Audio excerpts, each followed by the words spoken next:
जय हिंद, वंदे मातरम। दोस्तों, smart study current affair YouTube channel में आप सभी का बहुत बहुत स्वागत है। 5 अप्रैल करंट अफेयर को हम डिस्कस करेंगे। काफ़ी इंपॉर्टेंट करंट अफेयर्स है जो कि आपके एग्जाम पॉइंट ऑफ व्यू से काफ़ी ज़्यादा महत्वपूर्ण रहने वाले हैं, तो इस वीडियो के अंतर्गत डिस्कस करें। चलिए वीडियो को जल्दी जल्दी शुरू करते हैं। अभी तक चैनल सब्सक्राइब नहीं किया, सब्सक्राइब जरूर कर लें रेगुलर बेसिस पे करंट अफेयर के डिटेल वीडियोज़ को प्राप्त करने के लिए। तो चलिए वीडियो को शुरू करते हैं। सबसे पहला क्वेश्चन है, मंथन आइडियाथॉन किसके द्वारा लॉन्च किया गया है? ये क्वेश्चन आपसे पूछा गया है। तो दोस्तों, आपको ध्यान रखना है कि मंथन आइडियाथॉन जो लॉन्च किया गया है वो सेबी के द्वारा लॉन्च किया गया है। Security exchange board of India के द्वारा इसको लॉन्च किया गया है। आइए थोड़ी सी डिटेल देख लेते हैं किसके बारे में, सेबी के बारे में। सेबी के बारे में अगर मैं आपको बता दूं तो सबसे पहले इसकी फुल फॉर्म एग्जाम में पूछी जाती है दोस्तों, तो security exchange board of India के नाम से इसको जाना जाता है। हिंदी में इसको कहा जाता है भारतीय प्रतिभूति और विनिमय बोर्ड के नाम से इसको जाना जाता है। भारत में प्रतिभूति और वित्त का नियामक बोर्ड जो शेयर मार्केट से संबंधित सारी गतिविधियां होती है उसको कंट्रोल करने का कार्य भी सेबी का ही होता है। स्थापना की बात करें इसकी तो 12 अप्रैल 1988 को इसकी स्थापना दोस्तों की गई थी और सेबी अधिनियम 1992 के तहत वैधानिक मान्यता इसको 30 जनवरी 1992 को मिली थी। वर्तमान समय में सेबी के जो डायरेक्टर हैं वो अजय त्यागी जी हैं, जो कि आप यहाँ पे देख सकते हैं। तो ये कंप्लीट डिटेल थी जो कि सेबी के बारे में थी। इतनी डिटेल आपको पता है तो आपका एग्जाम में क्वेश्चन गलत नहीं होगा। 2-3 क्वेश्चन यहाँ से कौन कौन से बनते हैं मैं आपको बता देता हूँ। एक तो फुल फॉर्म पूछी जाती है प्यारे दोस्तों सेबी की, तो security exchange board of India के नाम से दोस्तों इसको जाना जाता है। कार्य क्या है इसका, तो भारत में प्रतिभूति और वित्त का नियामक बोर्ड है। स्थापना कब की गई? 12 अप्रैल 1988 को। किस एक्ट के तहत की गई? तो हम ये बोल सकते हैं इसको वैधानिक रूप से, लीगली रूप से जो मान्यता मिली है। सामान्य रूप से स्थापना तो 12 अप्रैल 1988 को हुई है, लेकिन वैधानिक मान्यता 30 जनवरी 1992 को मिली है। और इसके साथ ही सेबी के डायरेक्टर अजय त्यागी जी हैं, इसके बारे में ध्यान रखिएगा, काफी ज्यादा इंपॉर्टेंट है। अगला क्वेश्चन है, 83वीं राष्ट्रीय टेबल टेनिस चैंपियनशिप 2022 की मेजबानी कौन सा राज्य करने वाला है? काफी इंपॉर्टेंट है, मेघालय। मेघालय के बारे में ध्यान रखिएगा दोस्तों कि मेघालय जो है वो 83वीं राष्ट्रीय टेबल टेनिस चैंपियनशिप 2022 की मेजबानी करने वाला है। इसके बारे में आपको ध्यान रखना है। थोड़ी सी डिटेल को देख लेते हैं कि मेघालय की डिटेल क्या क्या है। सबसे पहले तो मेघालय की स्थापना की गई थी दोस्तों 21 जनवरी 1972 को। राजधानी इसकी शिलोंग है और इसके अन्य नाम की अगर बात करें तो मेघालय को बादलों का घर कहा जाता है। पूर्व का वेनिस मेघालय को कहा जाता है। मासिनराम जो कि सर्वाधिक वर्षा वाला जो स्थान है वो यहीं पे स्थित है और यहीं पे प्रमुख जनजातियां जो है वो है गारो, खासी और जयंतिया, जो कि मेघालय की प्रमुख जनजातियां हैं। और इन्हीं जनजातियों के नाम के आधार पर यहाँ की पहाड़ियों के नाम भी रखे गए हैं। मेघालय के वर्तमान में अगर दोस्तों सीएम की बात करूं तो कोनराड कल संगमा जो है यहाँ के सीएम हैं और गवर्नर जो है वह सत्यपाल मलिक जी हैं, जो काफ़ी ज़्यादा इंपॉर्टेंट है सारे फैक्ट। तो ये मेघालय के बारे में ओवरव्यू डिटेल थी, इतना पता है। स्टैटिक पोर्शन के साथ आपका करंट अफेयर भी चल रहा है, तो अच्छे तरीके से इसको ज्वाइन कीजिएगा। भारत की बेटी जिसका प्रतिष्ठित आईटीयू पद के लिए चयन हुआ है उनका नाम क्या है? तो ध्यान रखिएगा कि प्रतिष्ठित आईटीयू पद के चयन हुआ है उनका नाम अपराजिता शर्मा है। तो ध्यान रखिएगा, अपराजिता शर्मा यहाँ पे आपका सही उत्तर होने वाला है। अगले प्रश्न की बात करें तो चंद्रपुर जिला दुनिया में तीसरा सबसे गर्म स्थान दर्ज हुआ है। तो चंद्रपुर कहाँ पर स्थित है? ये क्वेश्चन आपसे पूछा है कि भारत के किस राज्य में चंद्रपुर स्थित है। तो चंद्रपुर स्थित है दोस्तों महाराष्ट्र में, जो कि विश्व का तीसरा सबसे गर्म स्थल माना गया है। ध्यान रखिएगा क्योंकि वर्तमान समय में जो गर्मी मई जून में रहती है वो वर्तमान में मार्च अप्रैल माह में रह रही है। ये काफी मतलब ये बोल सकते हैं कि पर्यावरण के लिए बहुत खतरे वाली बात है। हाल ही में ICC women cricket world cup 2022 किसने जीता है? आपको ध्यान रखना है ये वर्ल्ड कप जो जीता गया है वो ऑस्ट्रेलियन टीम के द्वारा जीता गया है। 7वीं बार ये कारनामा करने वाली ऑस्ट्रेलियन टीम बनी है। इनके बारे में थोड़ा सा ध्यान रखिएगा। ये चैंपियन टीम है ऑस्ट्रेलिया की जिन्होंने इस बार वर्ल्ड कप का ये खिताब जीता है दोस्तों। तो थोड़ी सी डिटेल देख लेते हैं आईसीसी महिला वर्ल्ड कप के बारे में। तो सबसे पहले तो ये वर्ल्ड कप 2022 का है। न्यूजीलैंड में इस वर्ल्ड कप को दोस्तों खेला गया था। 4 मार्च से लेकर 3 अप्रैल 2022 तक ये वर्ल्ड कप के मैचेस हुए। फाइनल जो हुआ था उसमें ऑस्ट्रेलिया और इंग्लैंड की भिड़ंत हुई थी और उसमें विजेता ऑस्ट्रेलिया की टीम बनी है। ऑस्ट्रेलिया ने 7वीं बार ये खिताब जीता है और उप विजेता टीम इंग्लैंड रही है।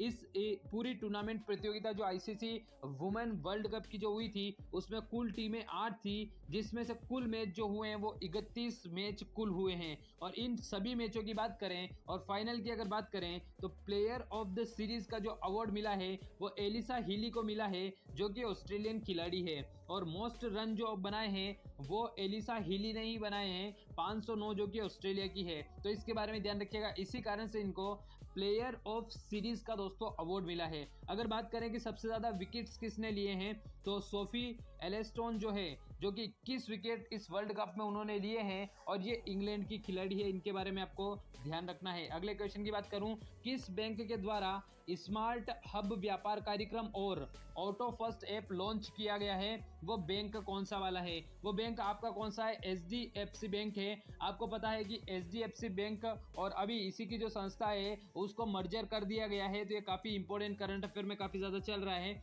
इसके बारे में भी आप दोस्तों ध्यान रखिएगा। किस बैंक के द्वारा स्मार्ट हब व्यापार कार्यक्रम और ऑटो फर्स्ट ऐप लॉन्च किया गया है? तो एचडीएफसी बैंक के द्वारा ये कार्य किया गया है। काफी इंपॉर्टेंट क्वेश्चन है। आईसीसी वुमेन वर्ल्ड कप के सबसे ज्यादा मैचों में कप्तानी करने वाली दुनिया की पहली महिला खिलाड़ी कौन बनी है? काफी इंपॉर्टेंट है भारत के पॉइंट ऑफ व्यू से भी।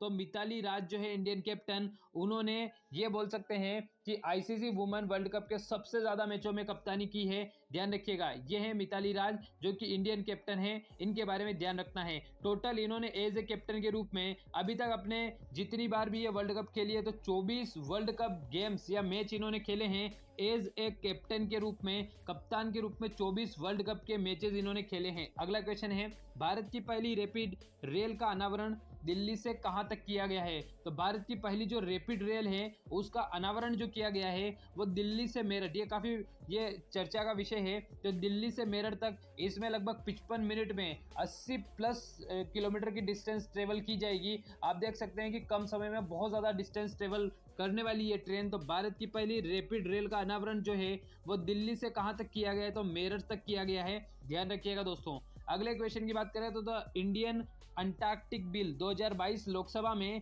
किसके द्वारा पेश किया गया? तो the Indian Antarctic bill 2022 Lok Sabha में जो पेश किया गया है वो आपको ध्यान रखना है जितेंद्र सिंह जी के द्वारा ये पेश किया गया है, इनके बारे में ध्यान रखिएगा। ये है जितेंद्र सिंह जी जो कि केंद्र में मंत्री हैं, इनके बारे में आपको ध्यान रखना है। इनके पास कौन कौन से मंत्रालय हैं दोस्तों ये देख लेते हैं।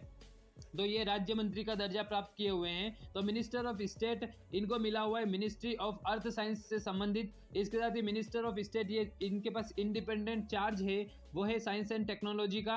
इसके साथ ही मिनिस्टर ऑफ स्टेट के रूप में ये कार्य जो करते हैं ये पब्लिक ग्रीवेंस और पेंशन से संबंधित पर्सनल जो काम होते हैं वो करते हैं। और ministry of state in the department of atomic energy, जो कि हमने एक दिन पहले वीडियो में डिस्कस किया था एटॉमिक एनर्जी के बारे में। और इसके साथ ही minister of state department of space से संबंधित, तो स्पेस और साइंस टेक्नोलॉजी से संबंधित सारा का सारा कार्यभार जितेंद्र सिंह जी ने संभाल रखा है। तो ध्यान रखिएगा ये राज्य मंत्री का दर्जा प्राप्त किए हुए हैं मोदी जी की गवर्नमेंट में। साजिबू नोगमा पनबा त्योहार का संबंध किस राज्य से है? तो साजिबू नोगमा पनबा त्योहार का जो संबंध है वो किस राज्य से है? तो आपको ध्यान रखना है ये मणिपुर से है। और थोड़ी डिटेल देख लेते हैं मणिपुर के बारे में। मणिपुर की दोस्तों स्थापना की गई थी 21 जनवरी 1972 को।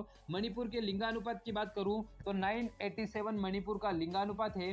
भाषा यहाँ की मणिपुरी ही दोस्तों, इसके बारे में ध्यान रखिएगा। मणिपुर की कैपिटल इम्फाल है। मणिपुर में अगर कुल जिले पूछ ले तो वो 9 जिले हैं। और यहाँ के प्रमुख त्योहार की बात करते हैं। एक त्योहार तो है लाई हरोब त्योहार, इसके साथ निगोल है, चिरा ओबा है, इमो इनू है, इसके साथ ही योशांग है जो कि होली के रूप में मनाया जाता है, मेरा हायोगबा त्योहार है। और साजिबू नोगमा पनबा त्योहार जो है वो मणिपुर का त्योहार है। सबसे इंपॉर्टेंट एग्जाम में पूछे जाने वाले प्रश्न मणिपुर से संबंधित कौन से हैं? केबुल लामजाओ।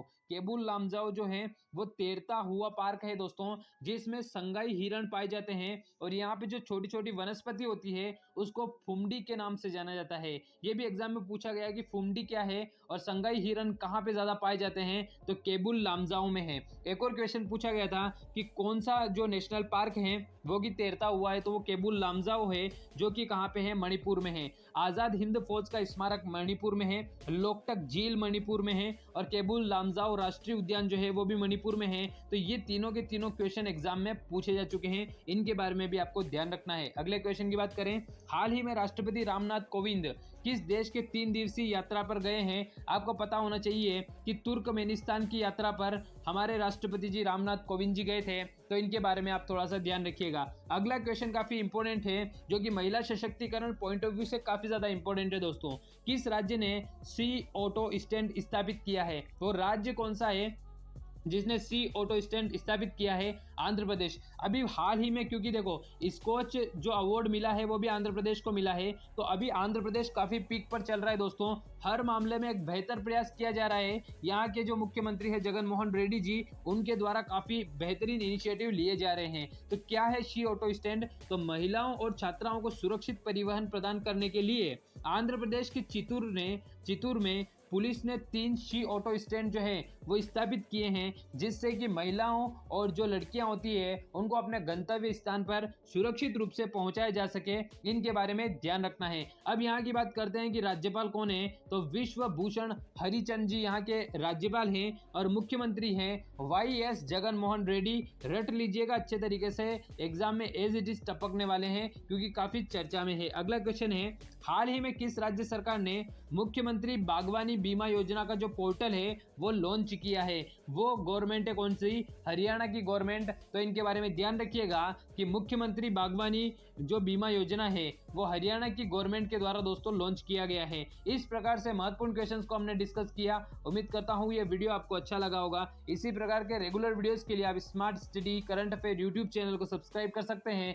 पास में नोटिफिकेशन बेल को क्लिक कर लीजिएगा, जिससे जैसे ही वीडियो अपलोड होता है आप तक नोटिफिकेशन पहुंच जाएगा। PDF के लिए आप smart study current affair Telegram को ज्वाइन कर लीजिएगा, वहां पे आपको मिल जाएगी। इसके साथ ही वहां पे बहुत ज्यादा करंट अफेयर आपको रेगुलर बेसिस पे मिलता है, उसको भी आप पढ़ सकते हैं। Thanks for watching. जय हिंद, जय भारत।